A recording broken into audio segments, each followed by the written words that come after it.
Assalamualaikum warahmatullahi wabarakatuh. Kami dari kelompok 10 akan mempresentasikan tugas pendidikan agama Islam dengan tema akhlak dengan anggota yang pertama Etis KEK Parya dengan NPM 202002003, yang kedua Febri Widya Puspitasari dengan NPM 202000211, yang ketiga Akbar Febrianto dengan NPM 202000243, yang keempat Hendri Triardana dengan NPM 202000252. Akhlak berasal dari kata hulkun yang berarti budi pekerti, perangai, tingkah laku, atau tabiat. Sedangkan secara istilah, akhlak adalah tabiat atau sifat seseorang, yakni keadaan jiwa yang telah terlatih sehingga dalam jiwa tersebut benar-benar telah melekat sifat-sifat yang melahirkan perbuatan-perbuatan dengan mudah dan spontan dipikirkan dan diangan-angan lagi. D. Ciri-ciri akhlak. Secara substansial, akhlak itu memiliki 5 ciri, yaitu akhlak adalah perbuatan yang telah tertanam kuat dalam jiwa seseorang sehingga menjadi kepribadian. Yang kedua, akhlak adalah perbuatan yang dilakukan dengan mudah dan tanpa pemikiran. Yang ketiga, akhlak adalah perbuatan yang timbul dari dalam diri orang yang mengerjakannya, tanpa adanya paksaan atau tekanan dari luar. Perbuatan akhlak adalah perbuatan yang dilakukan atas dasar kemauan, pilihan, dan keputusan yang bersangkutan. Yang keempat, akhlak adalah perbuatan yang dilakukan dengan sesungguhnya, bukan main-main atau karena bersandiwara. Yang kelima, akhlak, khususnya akhlak yang baik, adalah perbuatan yang dilakukan dengan ikhlas semata-mata karena Allah Subhanahu wa Ta'ala, bukan karena ingin mendapat pujian. Macam-macam akhlak. A. Akhlak-akhlak tercela.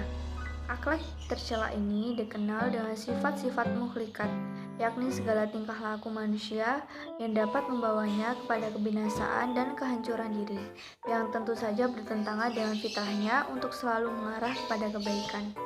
Hal-hal yang dapat mendorong manusia melakukan perbuatan tercela yaitu dunia dan isinya, manusia, setan, atau iblis, nafsu.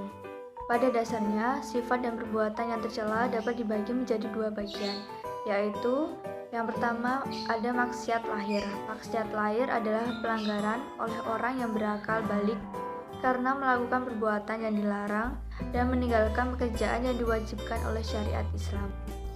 Maksiat lahir dapat dibagi menjadi beberapa bagian, yaitu pertama, maksiat lisan, seperti berkata yang tidak ada manfaatnya, berlebih-lebihan dalam percakapan, berbicara hal yang batil. Kedua, maksiat telinga, seperti mendengarkan pembicaraan orang lain, mendengarkan orang yang sedang mengumpat, mendengarkan orang yang sedang namina, mendengarkan nyanyian atau bunyi-bunyian yang dapat melalaikan ibadah kepada Allah Subhanahu wa Ta'ala. Ketiga, maksiat mata, seperti melihat aurat wanita yang bukan muhrimnya, melihat aurat laki-laki yang bukan muhrimnya, melihat orang lain dengan gaya menghina, melihat kemungkaran tanpa beramar makruf nahi mungkar. Keempat, maksiat tangan, seperti menggunakan tangan untuk mencuri, menggunakan tangan untuk merampok, menggunakan tangan untuk merampas, menggunakan tangan untuk mengurangi timbangan. 2. Maksiat batin. Maksiat batin berasal dari hati manusia atau digerakkan oleh tabiat hati, sedangkan hati memiliki sifat yang tidak tetap, berbalik-balik, berubah-ubah sesuai dengan keadaan atau sesuatu yang mempengaruhinya. Berikut beberapa contoh penyakit batin atau akhlak tercela adalah 1. Marah atau godab.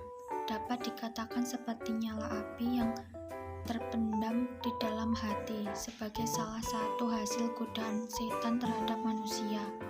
Islam menganjurkan orang yang marah agar berwudu, agar menyirami api kemarahan dengan air. 2. Ongkol atau hid, perasaan jengkel yang ada di dalam hati atau buah dari kemarahan yang tidak tersalurkan. Rasulullah bersabda, orang mukmin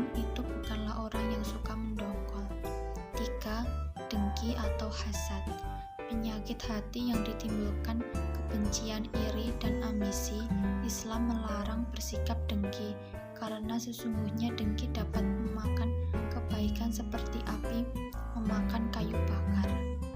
Adapun obat untuk mengatasi akhlak tercela, menurut Ahmad Amin ada 2 cara, yaitu 1.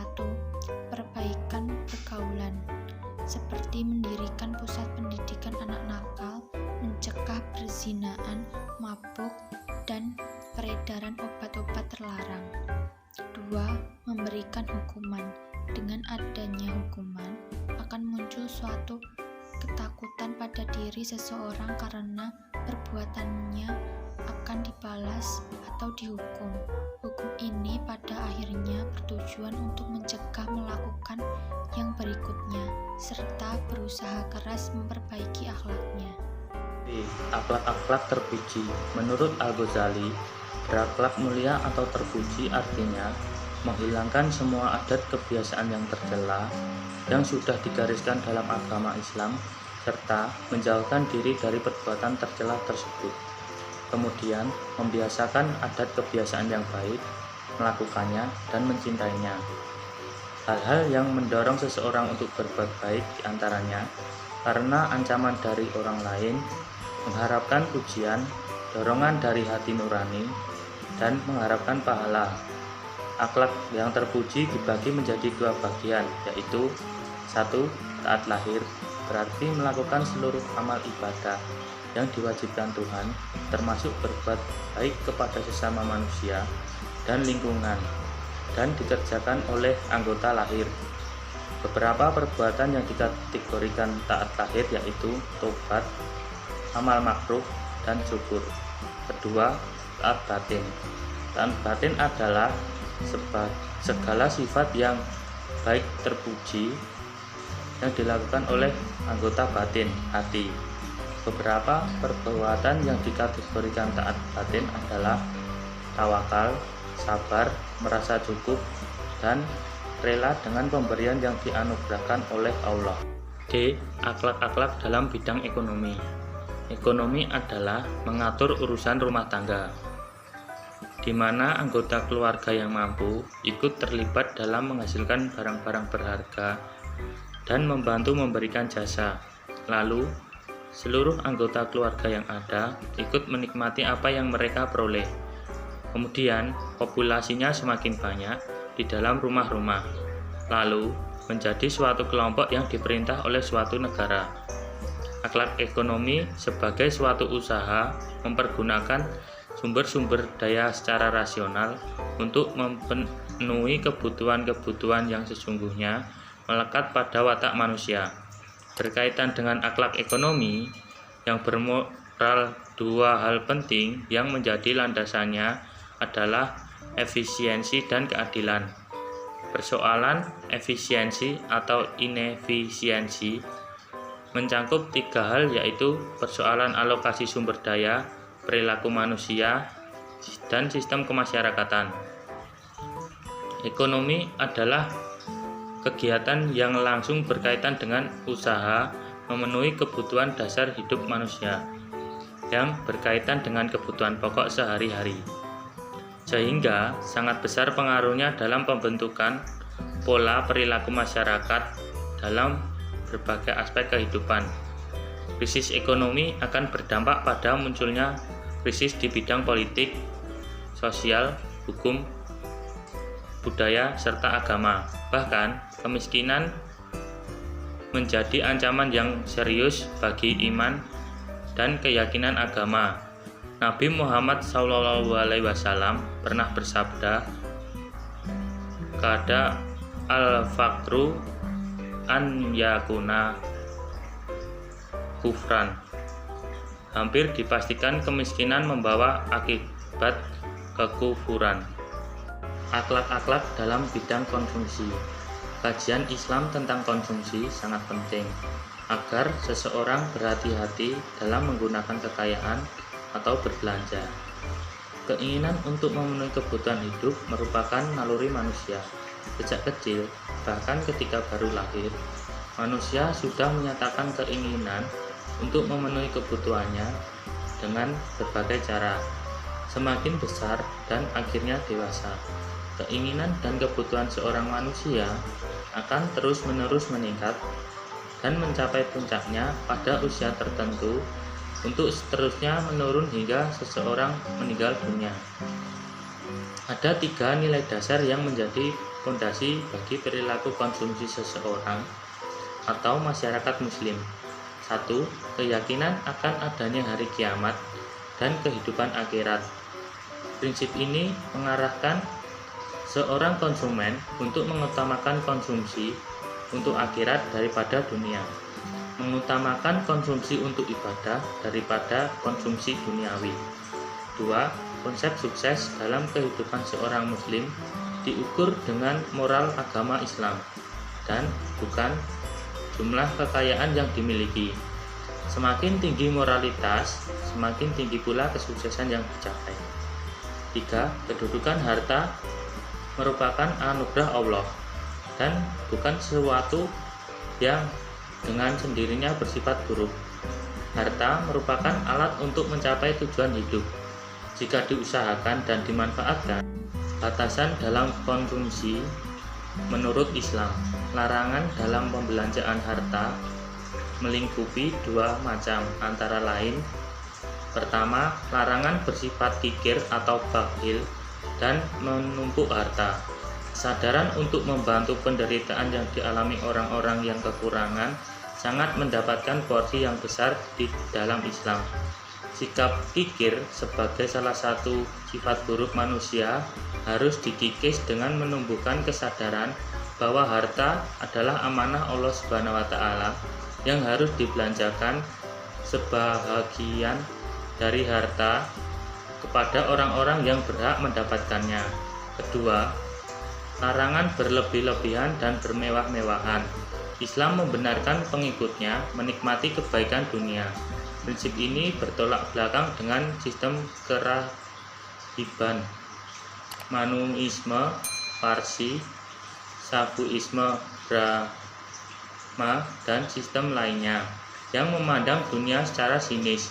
Hidup sederhana adalah tradisi Islam yang mulia, baik dalam membeli makanan, minuman, pakaian, rumah, dan segala apapun.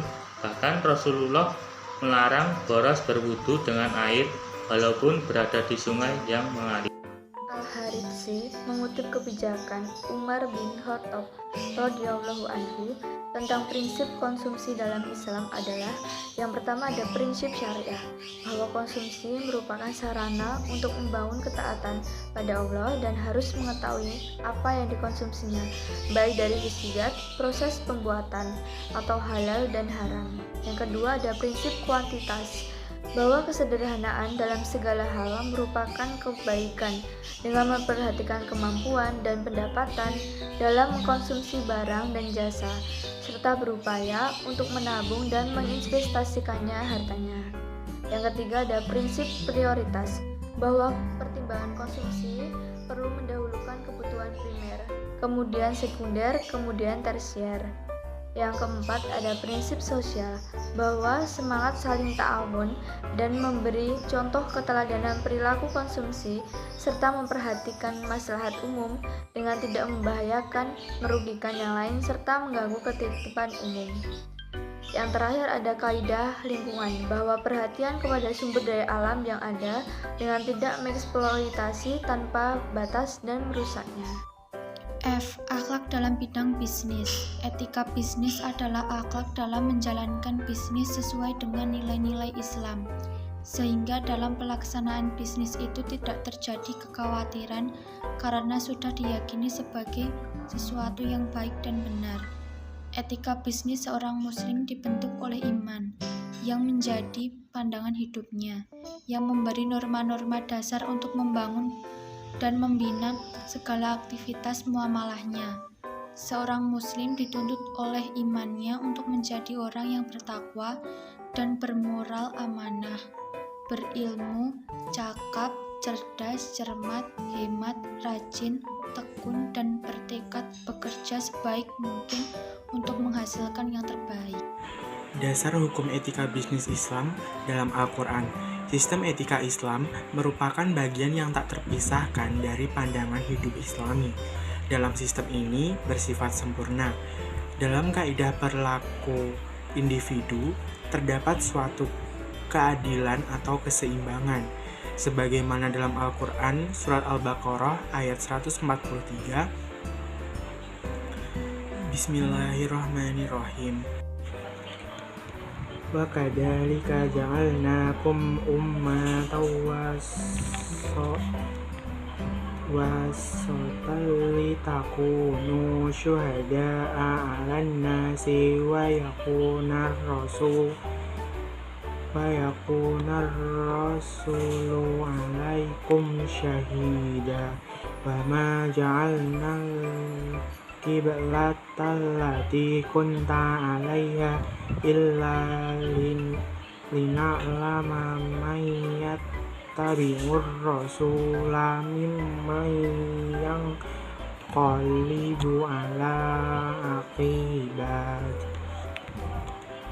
wa in kanat lakabirrata illa 'alal ladina hadallah wa ma kana Allahu liyudi'a imanakum innallaha bin nasi laraufur rahim. Dan artinya, dan demikian pula kami telah menjadikan kamu umat Islam, umat pertengahan, agar kamu menjadi saksi atas perbuatan manusia dan agar Rasul Muhammad menjadi saksi atas perbuatan kamu. Kami tidak menjadikan kiblat yang dahulu kamu berkiblat kepadanya, melainkan agar kami mengetahui siapa yang mengikuti Rasul dan siapa yang berbalik ke belakang. Sungguh, pemindahan kiblat itu sangat berat, kecuali bagi orang yang telah diberikan petunjuk oleh Allah, dan Allah tidak akan menyia-nyiakan imanmu. Sungguh, Allah Maha Pengasih, Maha Penyayang kepada manusia. Terima kasih sudah menonton video ini. Semoga ilmunya bermanfaat dan wassalamualaikum warahmatullahi wabarakatuh.